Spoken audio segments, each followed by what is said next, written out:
Argentine ফুটবলের নতুন বিস্ময় বালক ফ্রাঙ্কো মাস্তান্তোনো যখন রিভার প্লেটের গণ্ডি পেরিয়ে রিয়াল মাদ্রিদে পাড়ি জমান, তখনই তাকে ঘিরে প্রত্যাশার পারদ ছিল আকাশচুম্বী।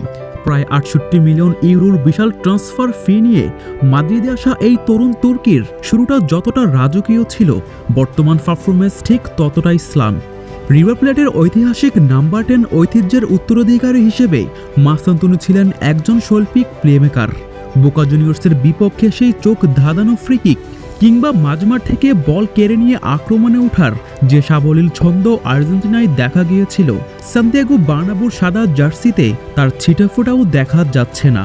এর প্রধান কারণ হলো ক্লাবের খেলার ধরন এবং প্রত্যাশার চাপ।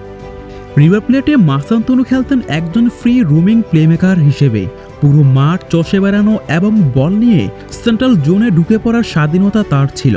কিন্তু রিয়াল মাদ্রিদে তাকে মূলত খেলানো হচ্ছে রাইট উইঙ্গার হিসেবে। রিয়াল মাদ্রিদের কৌশলে উইঙ্গারদের টাচলাইন ঘেঁষে থাকতে হয়। এই পজিশনাল সীমাবদ্ধতা মাস্তান্তোনোর স্বাভাবিক খেলাকে গণ্ডিবদ্ধ করে ফেলেছে। মাস্তান্তোনো মূলত একজন সৃজনশীল মস্তিষ্ক, কিন্তু রিয়াল মাদ্রিদের বর্তমান উইং নির্ভর ফুটবলে প্রয়োজন ভিনিসিয়াস বা রদ্রিগোর মতন স্পিড বা বিস্ফোরক গতি। যেহেতু মাস্তান্তোনোর প্রথাগত উইঙ্গারদের মতন গতি নেই, তাই টাচলাইনে 1-on-1 সিচুয়েশনে তিনি ডিফেন্ডারদের পরাস্ত করতে হিমশিম খাচ্ছেন। ফলে বাধ্য হয়ে তাকে ব্যাক পাস বা নিরাপদ পাস খেলতে হচ্ছে, যা তার সৃজনশীলতাকে নষ্ট করছে। বাঁ-পায়ের এই জাদুকরের সহজাত প্রবৃত্তি হলো বল নিয়ে ভেতরে ঢুকে আসা, কিন্তু মাদ্রিদের সিস্টেম তাকে সাইডলাইনে আটকে রাখছে।